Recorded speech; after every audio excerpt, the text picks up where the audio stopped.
Are you a scholar, journalist, or writer focused on Palestine? Contribute to the foremost journal on the past, present, and future of Jerusalem. The Jerusalem Quarterly is soliciting articles for peer review, essays, and letters from Jerusalem. Send your work to jq@palestine-studies.org or see palestine-studies.org/journals for more info. Welcome to Jerusalem Unplugged, the only podcast dedicated to Jerusalem, its history, and its people. Your host, Roberto Mazza, will bring you guests discussing their relationship with the Holy City. A journey through history, society, feelings, and hopes for the future. Follow the podcast on all social media platforms at Jerusalem Unplugged.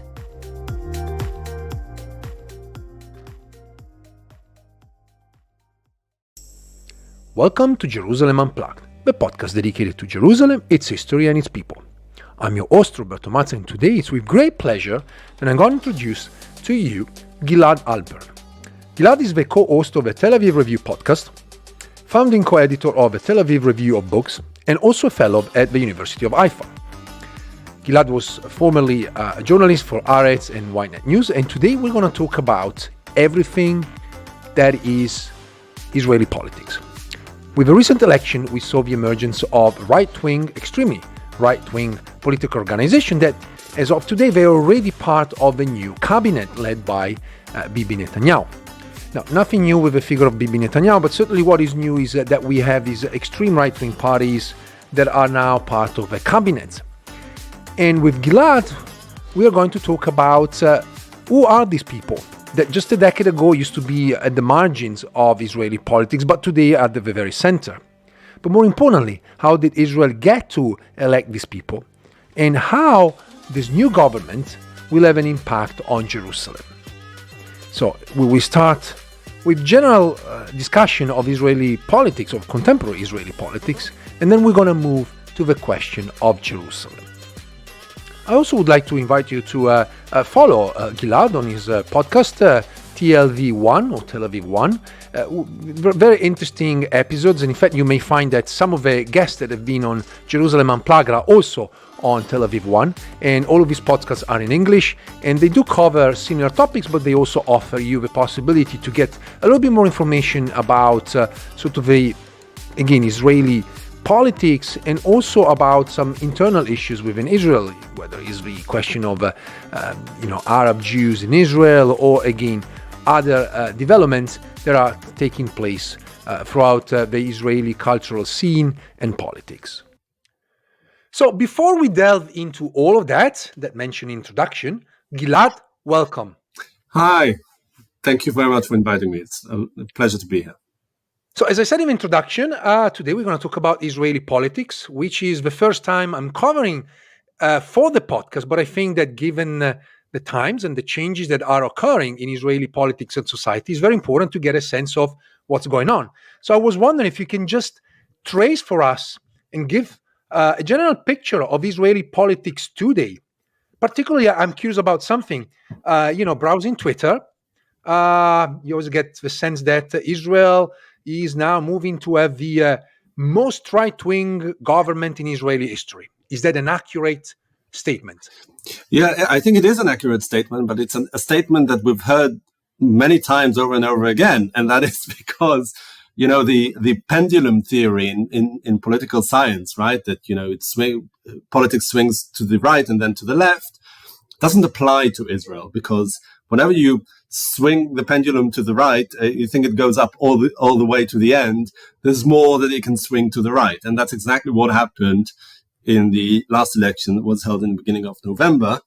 And now the new government that is meant to be set up any day will include, I think for the first time in, well, at least in my memory, purely right-wing parties. So it will be a Likud government in which Likud will be the most left-wing party in the coalition. Now, I don't think that ever happened. It certainly hasn't happened since the 1980s. And that is a major shift to the right in politics, but also the fact that the other parties within the government are not just to the right of Likud, but radically to the right of Likud. Especially the other three parties that will make up the coalition are all religious parties. Two of them are ultra-Orthodox, but the one modern Orthodox will be a radical right-wing party that not only represents the settlers and the settlement project in a very outspoken way.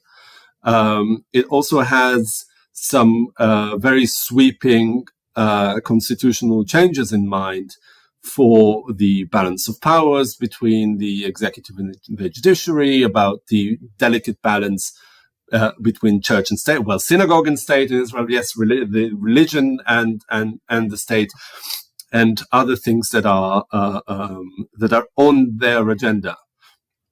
And now basically what remains to be seen is whether Netanyahu will join in on all these initiatives or try to water them down or maybe halt them.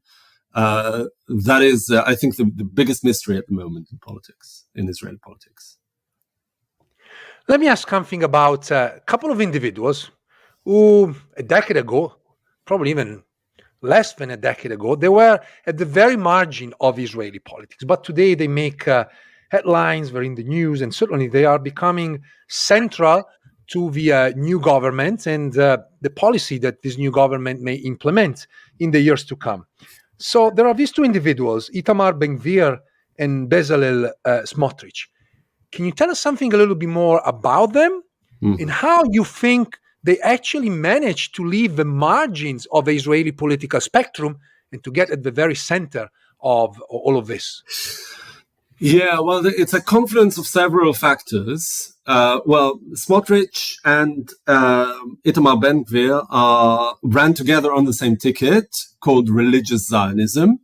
But basically, they are heads of two separate factions. You will need a microscope to trace the differences between them, but they are both on the right fringes of the already right settlement movement, and some of them have made all of them have made comments to the effect of what can be termed Jewish supremacy.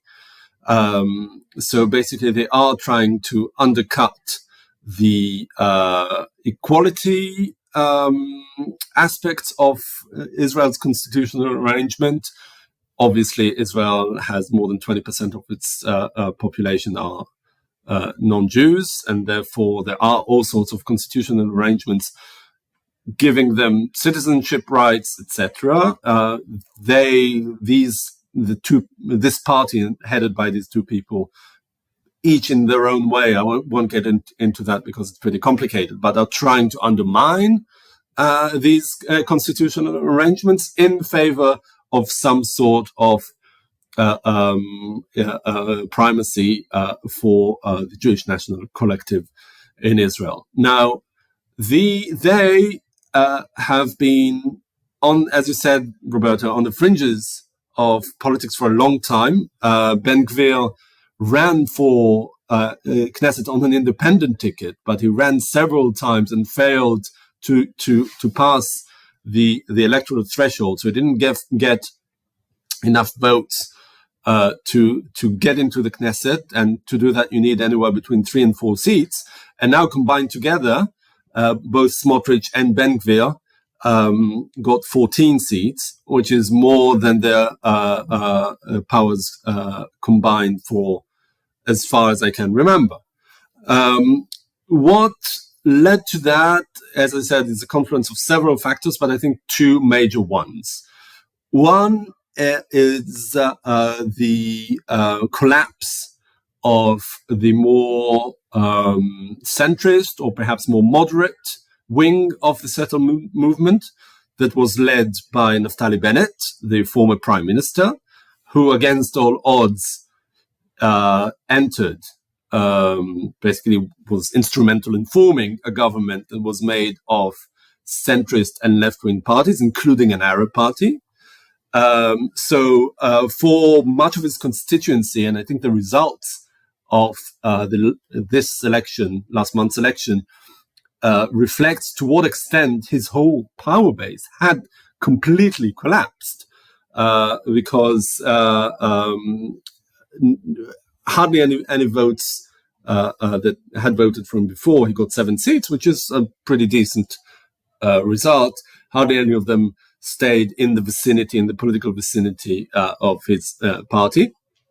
And the other one is that Netanyahu labored greatly to legitimize that sort of radical right-wing politics, because he knew it would serve him.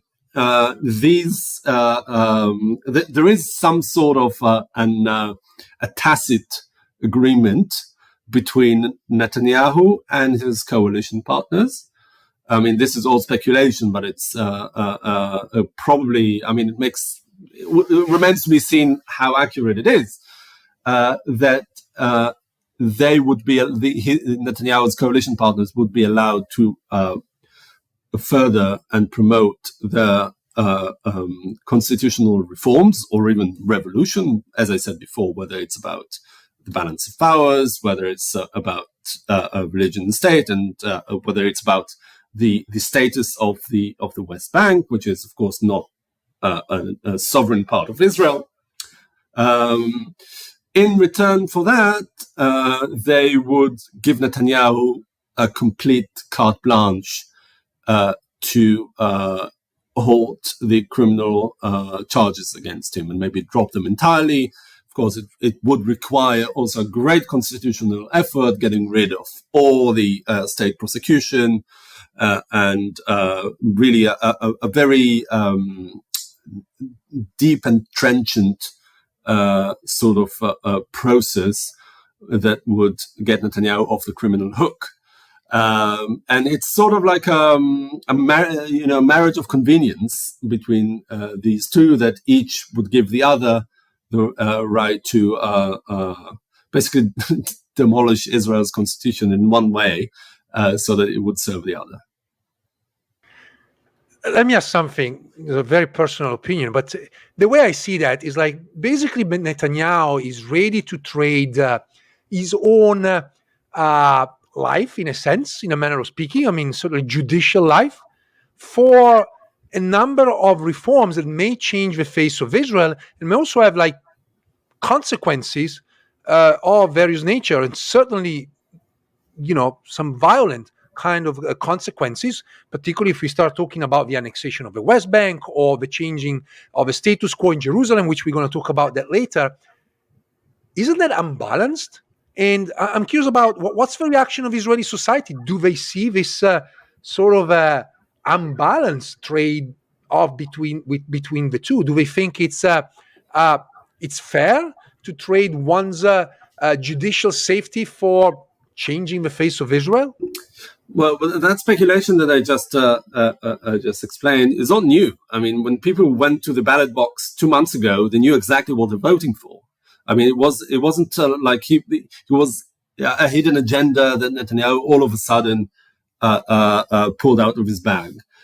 It was when people voted for Netanyahu and his coalition partners, they did it with the understanding, or at least they were expected to understand, that this is where politics are going, and this is what Netanyahu, if he wins, the sort of agenda that he will promote. Now, there have been all sorts of opinion polls coming up ever since, saying that all sorts of illiberal agendas that Netanyahu's coalition partners have been promoting, especially on activities on the Sabbath. I mean, whether Israel would be allowed to even be open on the Sabbath, and all sorts of restrictions on a violation of the Sabbath, and all sorts of very conservative educational programs that are being planned to be introduced now by some of Netanyahu's very right-wing, ultra-conservative coalition partners into the state education system. So there have been some opinion polls suggesting that there is a backlash there among even among Netanyahu's base. So it's not just among his opponents.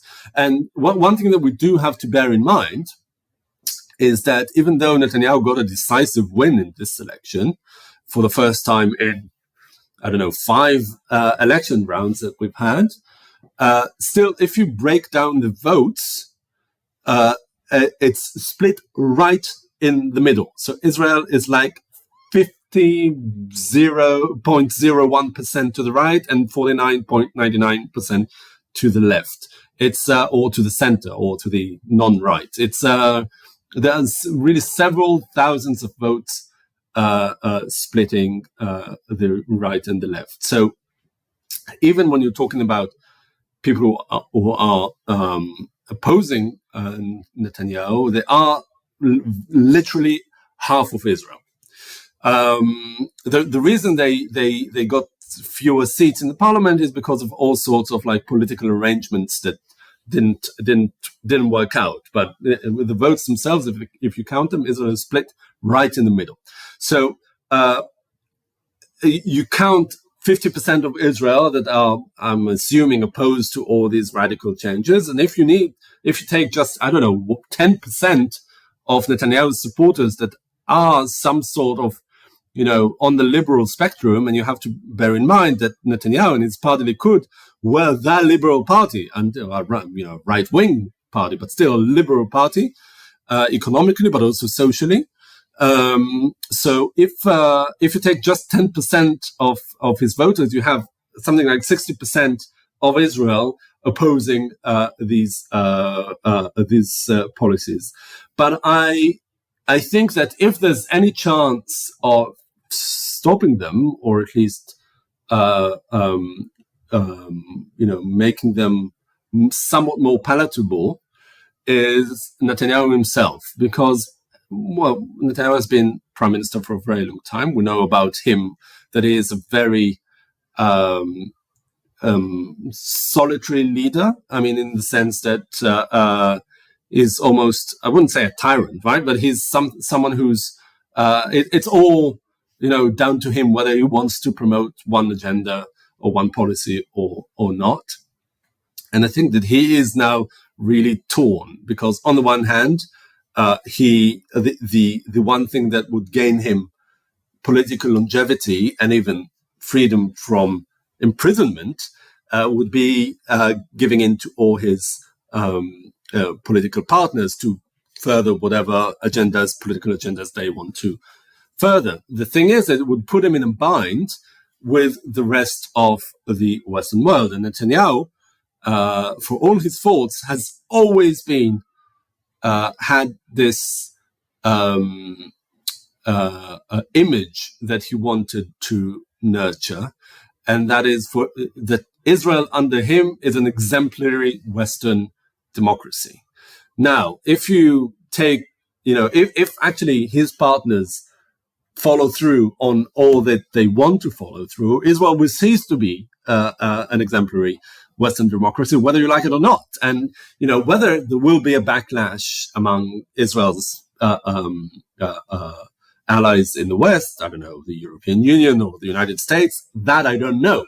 But the fact that Netanyahu would not be able to fly around the world in cocktail parties and be welcomed as this great liberal Western leader of the Middle East, I think that would be something that might stop him at some point. I wanted to ask you about the left in Israel, but because you said something very, very interesting, I want to ask you something about Bibi Netanyahu and his actual power to control individuals like Smotrich and Ben Gvir. I mean, and this seems to me, just because I'm following them and I see what they're doing on a daily basis, particularly when they go around East Jerusalem, and the sort of provocations that they, they go around, and it seems like they're doing that obviously in order to keep the tension high and they're at the spotlight on themselves. Is there a danger that Bibi won't be able to actually control them, and they may trigger all sorts of tensions and moving from there to potentially what some may call a third intifada or rebellions? Yeah, well, I don't think so. I think that it's all really, I don't know, maybe I'm just like Netanyahu's most adamant supporters. I'm attributing all sorts of magical powers to him. I don't know, but I think that looking at his style of government over the years that he's been in power, he is an incredibly astute politician. He's been able to successfully maneuver all his potential rivals, both within Likud and within his governments. And as they say, cemeteries are full of people who were supposed to stand in for Netanyahu. And I think that the same applies to Smotrich and Ben Gvir. Well, of course, there are hooligans, there are provocators. I'm sure that you dedicated a lot of this podcast to Ben Gvir's actions at Sheikh Jarrah before a couple of years ago, really trying hard to set fire to a very charged powder keg. So this is what Ben Gvir, Netanyahu, and Smotrich are good at. Provocations. They're good at demagoguery. Saying things that sort of like power without responsibility.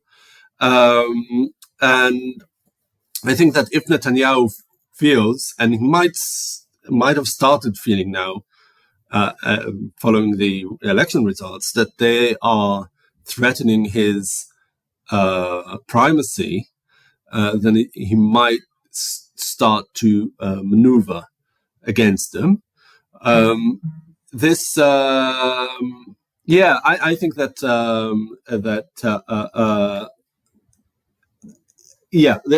they won't do anything. They won't be able to carry out any of these policies without Netanyahu's consent. I must give credit to Netanyahu for one of the most brilliant campaigns, where basically he didn't say a word other than a few words, which eventually drag people to vote. And I think political scientists will study this campaign in years to come, because it was like quite unbelievable. Basically, you didn't see him around, and yet he got 64 mandates, right, out of 120. Mm-hmm. And half of them are his own party. Exactly. 32 mandates are just Likud. So he has a basis of 1 million voters that, for Israel, it's quite a lot, that would vote for him no matter what. And honestly, I don't fully understand why in this last election, and this last election had the highest turnout since the 1990s. Now, I don't understand why. I haven't seen anywhere any convincing explanation as to why that happened, because, it was the fifth election in just 3 years. I mean, so there's voter fatigue. I mean, people are sick of just voting every year instead of 4. And there was this feeling that we are in a constant stalemate, that Israel is polarized and divided. So, not just voter fatigue, but also this feeling that it has no purpose. Yet, some people who hadn't voted in the previous 4 election rounds went out to vote this time round to bring Netanyahu back to power, only a year after he was ousted, after 12 years that he had been in the prime minister's seat. Normally, when I vote, if the mayor of Tel Aviv, for example, I live in Tel Aviv, so the mayor of Tel Aviv has been in place for 25 years now. And I supported him greatly in the beginning. I voted for him the first 3 times. And then I said, okay, well, he's been in power for 15 years. If he hasn't done something, so he's not going to do it for the remainder of his tenure. So this is what I would think if I were a Netanyahu voter, I would think the same. If he hasn't done anything for the 12 years that he's been in power, so he's probably not going to do it. Yet they all went out in droves and voted for him. I think some of it is the backlash to this interim government that I talked about earlier. The fact that there was an Arab party in the coalition for the first time ever, and I think that was unpalatable for quite a few right-wing voters. But I don't think that alone explains this great right-wing backlash that Netanyahu thrives on. I'm sorry. I wish I could have more convincing answers, but I don't. No, but I was actually in Beersheba on election day, and in talking to people, I first of all I was surprised too that some went back to vote, as you said. So obviously there was some sort of a moment of attraction to the election. My feeling was that enough is enough. Now we're going to vote. Obviously they voted Likud. Which I always find interesting because obviously, like Beersheba, we're talking about a city of essentially 100% Mizrahi Jews, but they're following the... it's a Likud stronghold, for sure. Exactly. Yeah. But I had the same feeling too when I was talking to some family members, and all of these people are essentially from Iraq or Morocco, and they should have some sort of empathy with the Arabs of Israel, but no, actually, they're like this disconnect, which, in my sort of academic point of view, is the sort of a victory of decades of education and brain, washing to separate the two, despite the common origin, the common language, the common culture, and that's it. And therefore, you have the Likud taking the votes of people really that I don't think care about them, socially speaking, when we look at the policies of a Likud. Yeah. But I wanted to ask you something about where's the left in Israel, because and I appreciated that you said left. Well, let's say non-right, or whatever it is, because at some point, if you have this 50% of a country that does not support the Likud and is not left, who are they? What is that they want? Well, I think that the crisis of the left, first of all, it's a global phenomenon, right? I mean, Israel was not, I'm not going to get into that, but all the things that you know about the left in Europe and elsewhere applies to Israel as well. I'm going to talk about the very specific circumstances in Israel itself. And that is, well, basically the left was previously known as the peace camp. So I think the flagship policy was to arrive at some sort of a peaceful arrangement with the Arab world, predominantly the Palestinians. And that was the centerpiece of the Israeli politics throughout much of the 90s, and then it collapsed in 2000, and also down to mismanagement of the then leader of the left, Ehud Barak, that left the Israeli Labour Party and the left wing, the peace camp in general, in tatters. But it runs more deeply than that, I think, because what Netanyahu has been incredibly successful at doing is in consolidating what I call the Netanyahu paradigm. And by that, I mean that the peace camp relied, its electioneering was based on two premises. One is that a peace agreement would lead to economic prosperity. And that was indeed the case in the 1990s, because before that, Israel was this backwater country, completely secluded from the region. There was the Arab embargo. I mean, there were hardly any I mean, when I was growing up in Tel Aviv in the 1980s, we didn't have Pepsi Cola, and we didn't have McDonald's, and we didn't have all these international companies that are, that you see everywhere, and including in Tel Aviv today. So this openness to the world was very much down to the Oslo Accords and the Israel's attempts to make peace with the wider Arab world. The other thing is that it was thought that making arrangements with the Palestinians is necessary diplomatically. So it means that it would serve Israel better, would increase its relationship with its patrons in Europe and the United States, and it would also open the door to other similar agreements with Arab countries. And indeed that happened. So take, for example, the peace agreement with Jordan. Jordan had been sort of, inverted commas, pro-Israel country in the Arab world for many years before, and the only time that they actually formalized that sentiment was after there was the Declaration of Principles signed between the Palestinian Liberation Organization and Israel. Only then they allowed themselves to be outspoken about the willingness to have normalized relations with Israel. And thanks to Netanyahu, these two premises, the economic prosperity and the diplomatic prosperity, completely collapsed, because there's no peace with the Palestinians in the horizon, yet the last decade, the Netanyahu decade, Israel saw almost an unprecedented economic prosperity.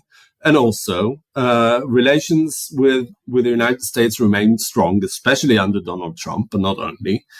And the Abraham Accords were signed with 3 or 4 other Arab countries, irrespective of any progress, of any non-existent progress on the Palestinian track, and basically that completely undercut the mobilizing arguments of the peace camp, because the one thing that was left was saying, okay, the occupation is morally wrong, and beating up and killing extrajudicially some Palestinians is wrong, but most Israelis don't really care about that, and also this vague notion that at some point Israel will cease to be a Jewish and democratic state and will have to have some sort of like a formally apartheid regime in the West Bank, and that is also something that Israelis don't really care much about, because they said, okay, well, we've had this occupation for 55 years and that hasn't really affected us. So why would this vaguely, prospective apartheid regime, how will it affect us? That we don't know. And this is, I think, the reason why the peace camp has all but disappeared, and the non-right wing, like the centrist, basically it's the successor of the left of center parties of yore, centers around more liberal social policies, a greater adherence to or opposition to judicial reforms, and all sorts of a formally liberal democratic agenda, rather than Likud that is more conservative and at points even more radical in its agenda for reform. Let me ask a quick question about the Arab parties, because there's always been the sense that at some point they were gaining momentum, and they did occasionally, but they never really sort of breached in a way that they would become a relevant part of the Israeli political spectrum. Yes, they did in the last government up to a point, but despite the numbers, that would give them, sort of a possibility to be somehow kingmakers, you may say, probably in the non-right-wing camp. So I was wondering what's going on with them. Yeah, well, I actually disagree with what you just said. I think that they were forced to be reckoned with in Israeli politics for some time. And they were the potential kingmakers in the October 2019 and the 2020 elections. That together with the joint list, that was a composition of several Arab parties running together. And just to take a step back for a second and give an introduction about the joint list, it was basically after some electoral reforms raised the electoral threshold, the separate Arab parties feared, for good reason, that they won't be able, all of them, to pass the electoral threshold. So they coalesced, running together on the same ticket. And there were actually, the factions within the joint list were very different. Some of them were like post-communists, other were Islamists, other was like nationalists bordering on separatism.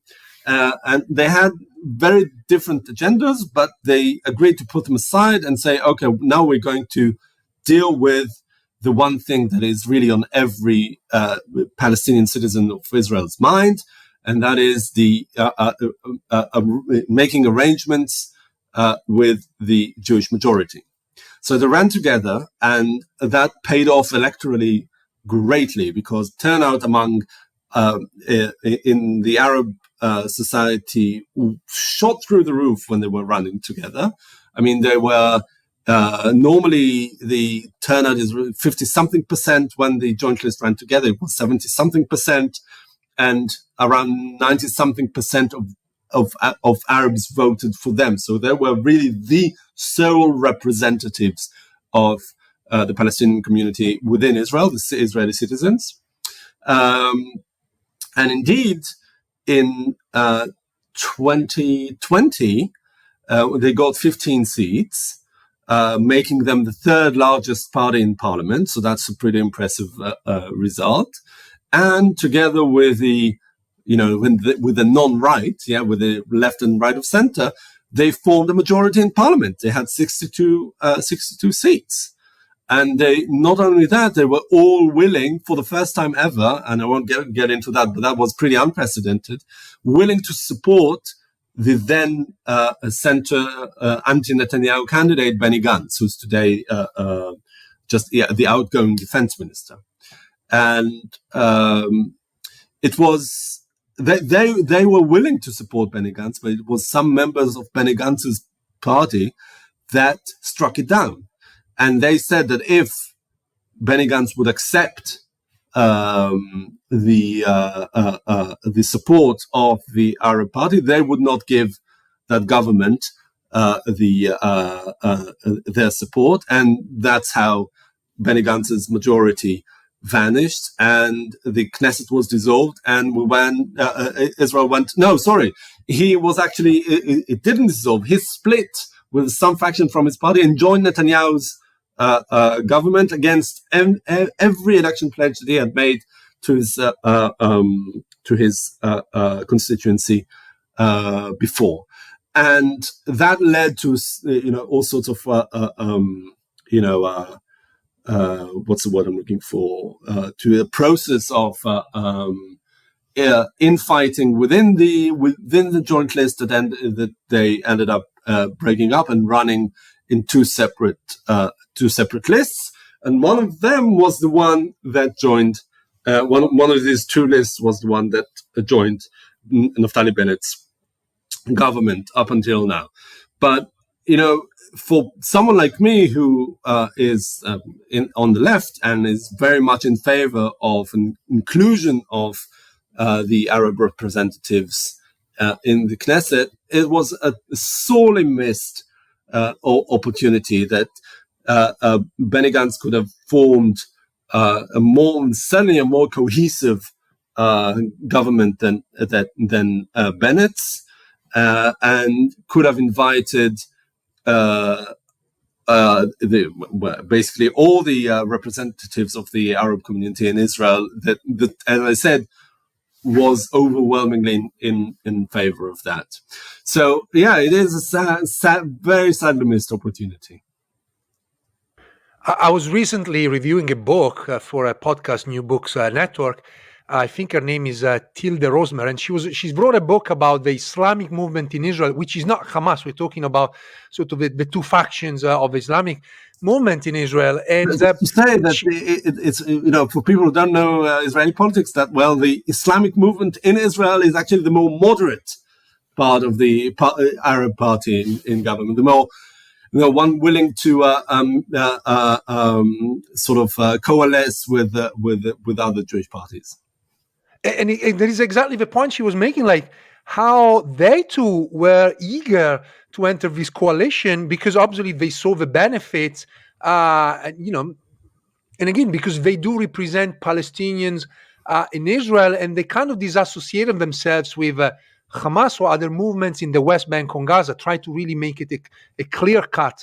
And I thought it was very interesting how, again, as you said, there was an opportunity there to see something different, but obviously it didn't happen. Yeah, and well, I'm still optimistic. I think that the last government, the one with the Islamic movement, the fact that it was formed really against all odds, means that the seeds were sowed. It was the first time ever in Israel's history that an Arab party was part of the coalition, and the sky didn't fall. And I think that when Netanyahu and the right wing discredit themselves, and I hope that happens sooner the better, then that will be the fallback, because the left, the center, the non-right would have to understand that in order to be politically viable, they have to coalesce with the Arab representation in the Knesset, and making them an inseparable part of the camp. I have two more questions, and I want to shift to Jerusalem. Mm-hmm. Now, let me ask something about Israeli politics and the status of Jerusalem. I was wondering, to your knowledge, in a list of priorities, where does Jerusalem stand in Israel politics at large, but focusing on the upcoming government? Well, Jerusalem, as you and your listeners probably know, has many, many layers. And I think that the two main layers are the symbolic one. So really, this undivided capital of the eternal Jewish people, blah, blah, blah. And the other one is the fact that it is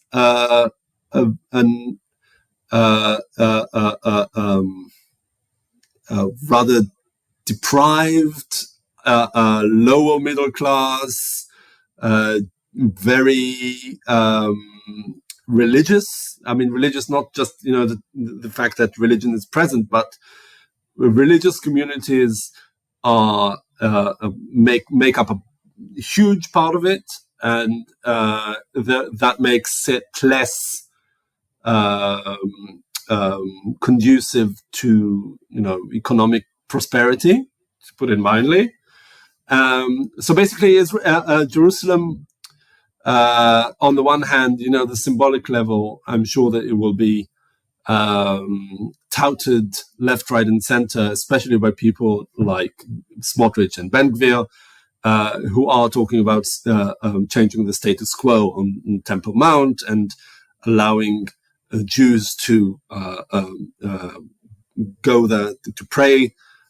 Officially now it's banned by law, and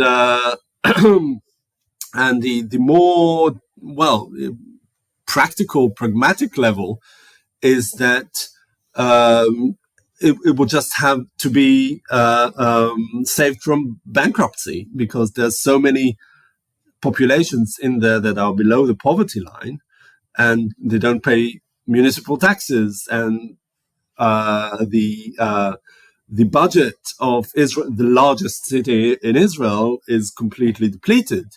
So it means that the government will have to weigh in somehow. And how is that weighing in going to look like? Because the government is also run by ultra-Orthodox, that many of their constituencies do live in Jerusalem.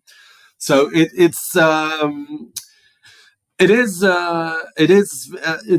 a pretty complicated situation. Someone said, and I like that I like it because it's an interesting, thought-provoking exercise, but it's a pretty bleak outlook, that Jerusalem is what the rest is 20 years ahead of the rest of Israel. So that it's a pretty poor and very tense sort of place, which is where Israel is going. I really don't know. Well, it's sort of tempting to think like that, because Jerusalem didn't used to be like that before. I mean, it's a pretty recent development. Even within my lifetime, I still remember as an adult that Jerusalem had these liberal pockets, secular pockets, and now they're literally pockets. There are really hardly any left. And it is sort of like the canary in the landmine. I don't know. Let me ask something.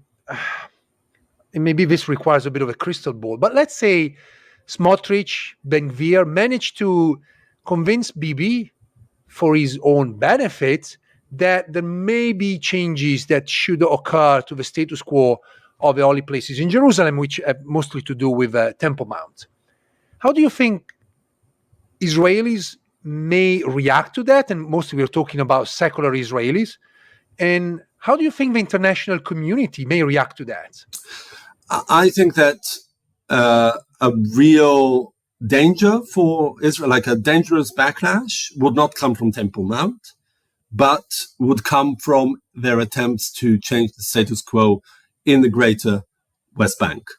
So right now, basically the arrangement in the West Bank is based on the temporary arrangements from the Oslo Accords that were supposed to expire more than 20 years ago. But still, it serves everyone's interests to keep them that way, except the radical settlers that want to change them and either formally annex the West Bank or parts of it. And the question is what to do with the Palestinians. And if they change the status quo in the West Bank, it would mean that it would be a formalization of a real apartheid regime. So it wouldn't just be a temporary arrangement with second-class citizens, but like an entrenched arrangement with even not second-class citizens. They're not going to be citizens at all. And that would open the door, first of all, to all sorts of diplomatic backlash. I don't know how effective it will be, but we are going to see much more of that.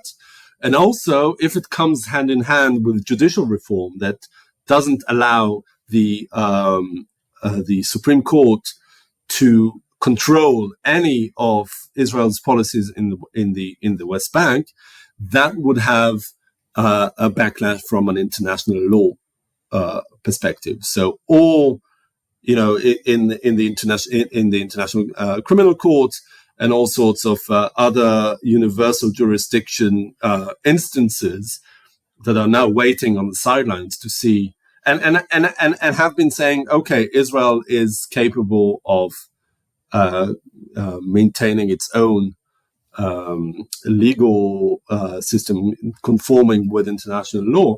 Once that is removed, then we are going to see a backlash on that, and maybe, I don't know, in impending indictments against Israeli officials.